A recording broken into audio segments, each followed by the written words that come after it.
Hello everyone, good morning. কেমন আছেন সবাই? আশা করছি সকলেই ভালো আছেন, সুস্থ আছেন। আমার আজকে আরও একটি নতুন ব্লগে আপনাদের অনেক অনেক স্বাগত। মঙ্গলবার সকাল এখন 7টা বাজে। রান্নাঘরে গেছি মুড়ি খাওয়ার জন্য, বেগুনি বানানোর জন্য, আর দেখি তেলটা শেষ হয়ে গেছে।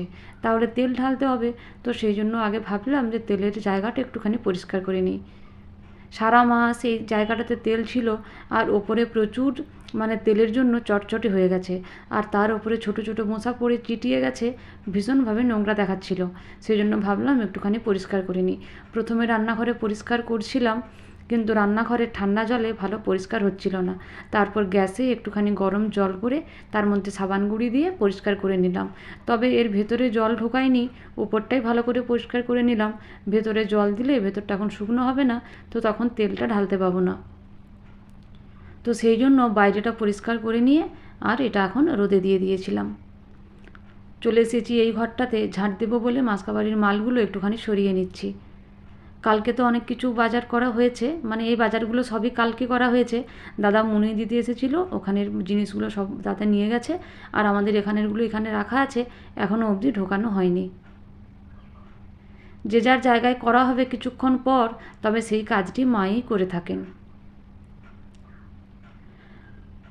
আমাদের কখন যে কী কাজ করা হয় সেটা আমরা নিজেই জানি না। একটা কাজ করব ভাবি, আবার সঙ্গে সঙ্গে আরেকটা কাজ হয়ে যায়। বাথরুমে ঢুকেছিলাম প্রতিদিনকার মতো ফ্রেশ হয়ে ঠাকুর প্রণাম করব বলে। ঢুকে গিয়ে দেখি যে টয়লেটের প্যানগুলো প্রচুর নোংরা হয়েছে। তো সেই জন্য বাথরুমের ভেতরে প্যানগুলো পরিষ্কার করতে লেগে গেলাম, আর তারপর ড্রেনটাও, প্যানগুলো পরিষ্কার করে নিয়ে বাইরের ড্রেনটাও ভালো করে পরিষ্কার করে নিলাম। কারণ এই কদিন ধরে এত পাতা পড়ছে, পুরো ড্রেনটা একদম জাম হয়ে গিয়েছিল। তো সব কিছু পরিষ্কার টরিষ্কার করে আজকে আর চেঞ্জ করিনি, একেবারে স্নান করে নিয়ে ঠাকুর প্রণামটা সেরে নিলাম। সকাল থেকে একটানা কাজ করছি, তো ভাবলাম যে একটুখানি বাইরেটা ঘুরে আসি। আর বাইরে এসে দেখি এত রোদ আজকে, আর হবে নাই বা কেন, এখন 11টা বাজে। অন্যদিন যখন আমি উঠোনে ঘুরে বেড়াই তখন মোটামুটি ওই 8টা, সাড়ে 8টা এমনি বাজে, কিন্তু আজ মোটামুটি বেজে গেছে 11টা। তবু একবার বাইরেটাতে এলাম। এই যে এখানে আমাদের মুড়ির রাখার জায়গাগুলো সব ধোয়া আছে, মুড়িও ভাজাতে হবে, কারণ মাস শেষ, আমাদের মুড়িও শেষ। মাসের এই 3-4টে দিন আমাদের প্রচুর চাপের চলে। একদিকে সমস্ত কিছু জিনিস শেষ হয়ে যায়, আবার অন্যদিকে কী কী আনতে হবে না হবে সেই দিকের থেকে একটা চাপের ব্যাপার থাকে। মুড়ি আমাদের এখনও শেষ হয়নি, একটা বড় গ্যালনের 1 গ্যালন মুড়ি আছে, তো যেগুলো ফাঁকা হয়েছে মা সেইগুলোই এখন ধুয়ে রোদে দিয়ে দিয়েছে। আর এই যে মাসকাবাড়ির জিনিসগুলোর সঙ্গে যে কালো জিরে, 5 ফোড়ন, তারপর ওই যে মুগ ডাল, সব কিছু এখন রোদে দেওয়া আছে। 5 ফোড়নটা এমনিই রোদে দেওয়া আছে, তবে মুগ ডালটা আর কালো জিরেটা ভালো করে ধুয়ে আর রোদে দেওয়া আছে। আর এই যে তেলের কলটা শুকনো হয়ে গেছে, এবার তেলটাও ঢেলে নিতে হবে। আগে মাথার চুলটা খুলে দিলাম, কারণ চুলটা ভিজে আছে, না হলে শুকনো হবে না। গ্রীষ্মকালের দিনে সকাল সকাল স্নান করতে কিন্তু ভীষণ ভালো লাগে, তবে এরকম ভালোভাবে স্নান টান করে আর কিন্তু রান্নাঘরে ঢুকতে ইচ্ছে করে না। আর যেহেতু আমার সকালে রান্না করা অভ্যেস, তারপরে এই টাইমটাতে আমি চান করি, তো আমার মনেই হচ্ছে না যে এখনও রান্না হয়নি বলে। মনে হচ্ছে আমার রান্না টান্না সব হয়ে গেছে, সব কাজ সারা হয়ে গেছে, তাই আমি এখন চানটা করলাম, এটাই মনে হচ্ছে। স্নান করে চুলটা ভালো করে ঝেড়ে নিয়ে একটা এঁচোড় পাড়া আছে কাঁঠাল গাছের গোড়ায়, সেটাকে এখন আনতে চলে যাচ্ছি।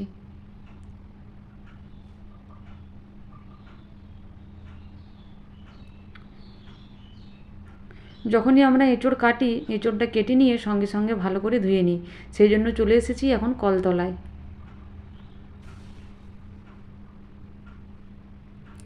সঙ্গে সঙ্গে ভালো করে ধুয়ে নিলে এঁচোড়ের যে আঠাটা থাকে সেটা অতটা বেশি হয় না। তবে এঁচোড়টা যখন কচি থাকে তখন এর আঠাটা একটু কম থাকে, আস্তে আস্তে যখনই সেটা কাঁঠালে পরিণত হয় তখনই আঠাটা যেন একটুখানি বেশি হয়ে যায়। আর এঁচোড় কেটে কেটে বঠিনের এমন অবস্থা যে একদম অন্য কোনো সবজি আর কাটাই যাচ্ছে না। এই যে তেলের গ্যালনটাও শুকনো হয়ে গেছে, আর যে থালাটার উপরে আমাদের তেলের জায়গাটা রাখা থাকে সেটা সকালে আমাদের বাসন মাজার দিদিকে ধুতে দিয়ে দিয়েছিলাম, সেটাও শুকনো হয়ে গেছে। যখন টিন থেকে আমি তেল ঢালি তখন তো আমি একলাই ঢালি, তো ফানেলটা যদি চিপচিপ বসে থাকে তখন ভালো তেলটা ঢালা যায় না, ভেতরের হাওয়াটা বেরোয় না। সেই জন্য এখানে আমি একটা চামচ দিয়ে দিই, তারপর আমি তেলটা ঢালি, এতে করে অনেকটা সুবিধা হয়। আগে একটা করে কাঠি দিতাম, কিন্তু কি হতো, প্রত্যেকবার তেল ঢালার পর সেই কাঠিটা তেলের গ্যালনের মধ্যে ঢুকে যেত। সেই জন্য এখন আমি বুদ্ধি করেছি একটা চামচ দিই। সেই জন্য তেলের ফানেলটা তুলে নেওয়ার পরও চামচটা বেশ সুন্দর দাঁড়িয়ে থেকে যায়, ভেতরে ঢোকার কোনো ভয় থাকে না।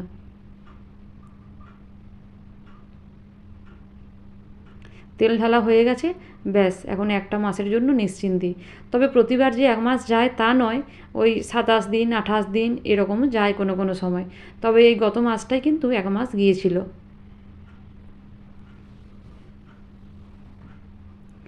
সবজি সব কাটা হয়ে গেছে, এখন সবজিগুলো ধুয়ে ধুয়ে আমি তুলে নিচ্ছি। এঁচোড়ের তরকারি হবে, নিম আলু হবে আর শুক্তো হবে। তবে শুক্তোর মেন যে দুটো উপকরণ, একটা হচ্ছে বড়ি আর একটা হচ্ছে করলা, সে দুটোই কিন্তু আজকে নেই। কাজে এটা শুক্তো হবে না আলু বেগুন কাঁচকলা দিয়ে ঝোল হবে সেটা ঠিক বলতে পারছি না। আর একটা বাটিতে আমি কাঁচকলার খোসা আর হচ্ছে যে আধটা কাঁচকলা ছিল সেটা আর অল্প আলু কেটে রেখেছি বড়া করব বলে। আমার ছেলে এই কলা খোসার বড়াটা খেতে ভীষণ পছন্দ করে। শুক্তো করার জন্য আমি সবার প্রথমে ভাজা মশলাটা তৈরি করে নিচ্ছি।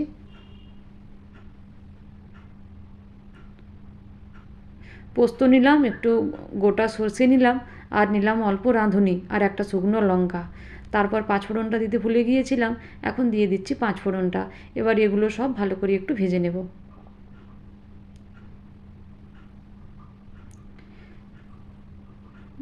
ভাজা মশলাটা ভাজা হয়ে গেছে, এদিকে শুক্তোটাও রান্না হয়ে গেছে। শুক্তো রান্নার মানে প্রধান বৈশিষ্ট্য হচ্ছে সমস্ত সবজিগুলো ভালো করে ভাজতে হবে। কিন্তু যেহেতু আমরা প্রতিদিনই মানে মাঝে মাঝে শুক্তো হয় বা ঘরোয়া শুক্তোতে আর কি সব সবজিগুলো আলাদা আলাদা করে ভাজি না, একসঙ্গে সব আঁচটা কমিয়ে দিয়ে ঢাকা দিয়ে দিয়ে ভালো করে অনেকক্ষণ ধরে কষিয়ে নিই, তাতেই সবজিটা পুরো সেদ্ধ হয়ে যায়। আর তারপর রান্না করি। একদিকে এঁচোড়ের জন্য পেঁয়াজ ভাজতে দিয়ে দিয়েছি, আর একদিকে নিম আলু হবে সেই জন্য নিম পাতাটা ভেজে নিচ্ছি। নিম পাতাটা ভালো করে ভেজে নিয়ে আলুটাও দিয়ে দিলাম। একটু নাড়াচাড়া করে নিচ্ছি। তবে এখন নুনটা আর হলুদটা দেবো না, কিছুক্ষণ পরে নুন আর হলুদ দেবো। এখন ঢাকা দিয়ে দিলাম। আর এই যে এইদিকে এঁচোড়ের জন্য পেঁয়াজটা ভাজা হয়ে গেছে, এক এক করে সব মশলাগুলো দিয়ে দিচ্ছি। হলুদ গুঁড়ো, জিরে গুঁড়ো, ধনে গুঁড়ো, লঙ্কার গুঁড়ো, আর এই যে দিয়ে দিলাম টমেটো। এবার সব কিছু দিয়ে একটু নাড়াচাড়া করে নেব, আর একটু জল দিয়ে ঢাকা দিয়ে দেবো। নিম আলুটা আধ ভাজা ভাজা হয়ে গেছে, তো একটুখানি হলুদ গুঁড়ো আর একটুখানি নুন দিয়ে দিলাম। এটা এবার কিছুক্ষণ নাড়াচাড়া করে নামিয়ে দিলেই হবে। প্রথম দিকে হলুদটা দিয়ে দিলে তেলটা যেন একদম হলুদ গুঁড়োতে টেনে নেয়, সেই জন্য হলুদ গুঁড়োটা কিছুক্ষণ পরে দিই। আর নুনটা দিলে আলুটা কড়াতে ধরে যায়, সেই জন্য নুনটা পরে দিই। হলুদ আর নুন সেই জন্য আমি কিছুক্ষণ পরে দিই। যেহেতু এটা আমি সগড়ি গ্যাসে করেছি, সেই জন্য এটা আমি শিলে তুলিনি, চাকতি বেল্লা দিয়ে ভালো করে গুঁড়ো করে নিচ্ছি। তারপর চাকতি বেল্লাটা ভালো করে ধুয়ে নেব। এই যে খুব সুন্দর গুঁড়ো হয়ে গেছে।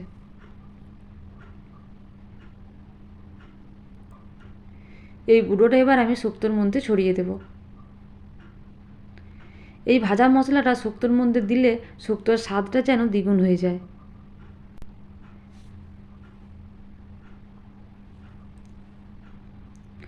রান্নাবান্না প্রায় কমপ্লিট হয়ে গেছে, আর বেশি বাকি নেই। এই যে এদিকে এঁচোড়ের তরকারিতে আমি আদাটা আর রসুন বাটাটা দিতে ভুলে গিয়েছিলাম।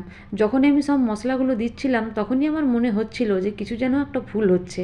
তারপর যখন দেখলাম যে আদা রসুন বাটাটা বাটির মধ্যে রয়েই গেছে, তখন বুঝলাম যে আমার কি ভুলটা হচ্ছিল।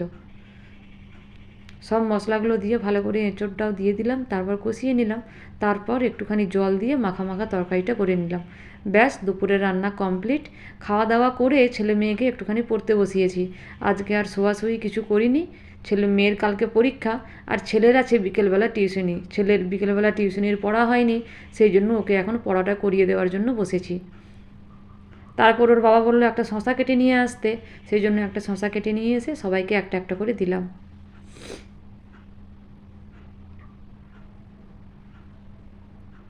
এই যে মেয়ে বসে আছে, ছেলে বসে আছে, আর ওদের বাবা বসে আছে, আর আমিও বসে আছি। মাও আছে, তবে মা একটা অন্য ঘরে আছে, অন্য ঘরে মা এখন শুয়ে আছে।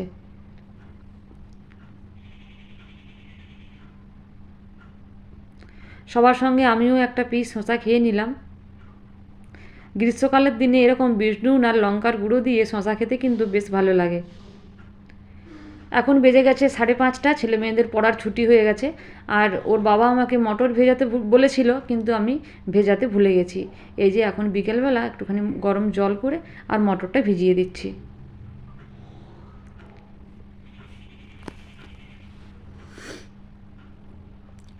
মটর ভেজাতে আমার মাঝে মাঝেই ভুল হয়ে যায়, তো কী আর করা যাবে।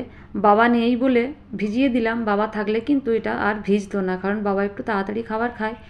ছেলের আর মেয়ের ভাতের সঙ্গে আলু দিতে ভুলে গিয়েছিলাম, ওরা সন্ধেবেলা আলু সিদ্ধ দিয়ে মুড়ি খায়, আলু সিদ্ধ আর চানাচুর দিয়ে, তো সেই জন্য একটুখানি দুধ সুজি করে দিলাম, ওদেরকে দিলাম আর ওদের সঙ্গে আমিও একটু নিয়ে নিলাম।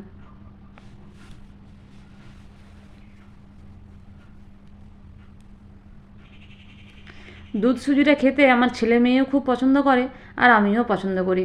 দুধ সুজি খাওয়া হয়ে যাওয়ার পর আমি ওদেরকে একটুখানি পড়তে বসিয়েছি। তবে এটি হচ্ছে আমার ছেলের কেরামতি, এই ভিডিওটা। ওদেরকে পড়িয়ে এসে আমি এখন ঘুগনি রান্না করছি। তবে রান্নাটা আমি এখন করিনি, রান্না করে সবাইকে খাবার দেওয়া হয়ে গেছে, বাকি আছি শুধু আমরা দুজন, আমি আর ওর বাবা। সন্ধেবেলা যখন পড়াতে গেলাম, মাকে বলে গেলাম যে তুমি শুধু মটরটা সিটি দিয়ে রেখো, আমি এসে ঘুগনিটা করব। মাও সেটাই করেছে, ঘুগনিটা সিটি দিয়ে রেখেছে, মানে আলুটা মটর কলাইটা আর কি, মটর কলাইটা মা সিটি দিয়ে রেখেছিল, আর আমি ওদের পড়িয়ে এসে ঘুগনিটা করলাম, তারপর রুটি করে সবাইকে খাবারটা দিয়ে দিলাম। ওর বাবা একটুখানি দেরিতে আসে ওদের খাওয়ার পর, তো সেই জন্য আমাদের ঘুগনিটা আরও একবার গরম করে নিলাম, দিয়ে দিলাম শসা আর পেঁয়াজ কুচি।